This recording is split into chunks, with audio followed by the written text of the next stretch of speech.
Oke anak-anak, bertemu kembali. Kali ini kita akan belajar tentang statistika.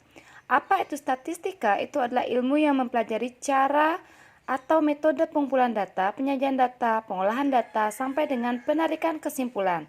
Nah, data-data tersebut bisa kita sajikan dalam bentuk diagram. Yang pertama kita bahas adalah diagram batang. Dari data diagram batang berikut, ini adalah jenis pelanggaran yang dilakukan oleh siswa. Untuk menyajikan tabel ini dalam bentuk diagram batang, kalian cukup membuat sumbu vertikal, yaitu banyaknya pelanggaran tersebut, kemudian sumbu horizontal, yaitu jenis pelanggaran yang ada.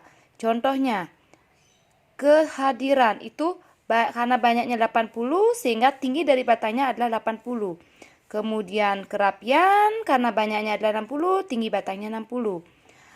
Kemudian ketertiban, karena banyaknya 40, maka tinggi batangnya 40. Terakhir administrasi, karena banyaknya 20, maka tinggi batangnya 20. Dari diagram batang ini bisa kita interpretasikan bahwa yang paling banyak terjadi pelanggaran itu dalam bidang kehadiran, sebanyak 80.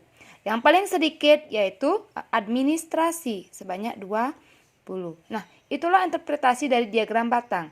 Selanjutnya kita akan belajar tentang diagram garis. Diagram garis prinsipnya sama dengan diagram batang, namun kurvanya dalam bentuk garis. Seperti yang tadi sudah kita pelajari, kalau kehadiran banyaknya 80, maka kita akan lihat perpotongan sumbu horizontal dan vertikalnya dia ada di 80. Setelah kalian dapatkan, kalian akan hubungkan dengan bentuk garis, sehingga terjadilah namanya diagram garis. Interpretasi diagram garis ini sama. Pelanggaran tertinggi yaitu adalah masalah kehadiran. Pelanggaran terendah adalah masalah administrasi. Kalau ditanya berapakah jumlah pelanggaran terkait kehadiran dan administrasi, kalian tinggal jumlahkan. Kehadiran ada 80, administrasi ada 20, sehingga jumlahnya adalah 100. Selanjutnya kita akan belajar diagram yang ketiga, yaitu diagram lingkaran. Dalam diagram lingkaran ada dua jenis cara penyajian menggunakan diagram lingkaran, yaitu dengan menggunakan derajat dan menggunakan persentase. Apabila dia menggunakan derajat, maka satu lingkaran penuh ini besarnya adalah 360 derajat. Ingat, lingkaran penuh, satu lingkaran penuh itu besarnya adalah 360 derajat. Apabila ada soal sebagai berikut. Diagram lingkaran berikut menunjukkan data jumlah SMK yang terdapat di 5 kota. Apabila total seluruh SMK adalah 800 buah, tentukanlah banyak SMK di kota D. Nah, dari diagram lingkaran yang disajikan, kita tahu setengahnya sudah diambil oleh kota C. Sehingga setengah dari 360 derajat itu adalah 180 derajat. Ingat, ini kota C 180 derajat. Kemudian kota B itu adalah seperempatnya. Karena di sini ditandai dengan siku-siku, maka besar derajatnya adalah 90 derajat. Kalau dia siku-siku berarti sudutnya ada 90 derajat. Sedangkan kota A sudah diberikan derajatnya yaitu 45 derajat. Kota E juga sudah diberikan derajatnya yaitu 9 derajat.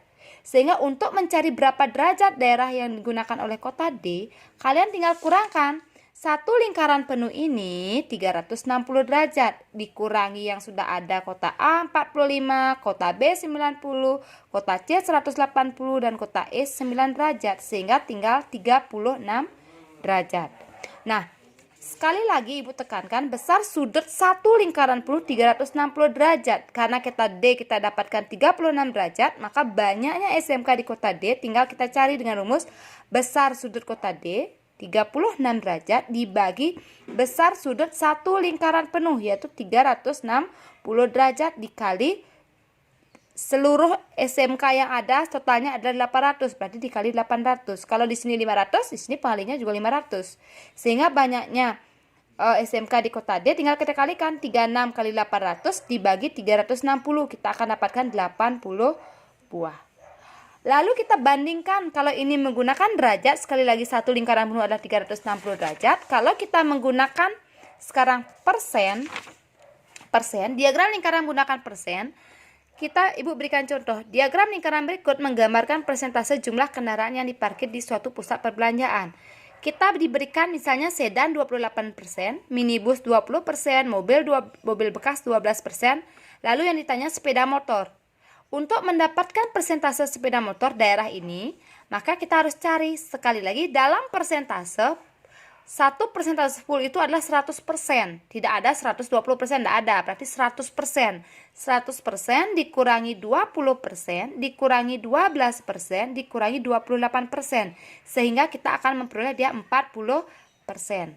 Jadi banyaknya sepeda motor, karena persentasenya adalah 40%, itu dibagi total persentase maksimal itu adalah 100%. Dikali dengan seluruh kendaraannya ada 500 buah, sehingga 40/100 kali 500 kita dapatkan 200 buah. Jadi banyaknya sepeda motor adalah 200 buah. Sekian dan terima kasih.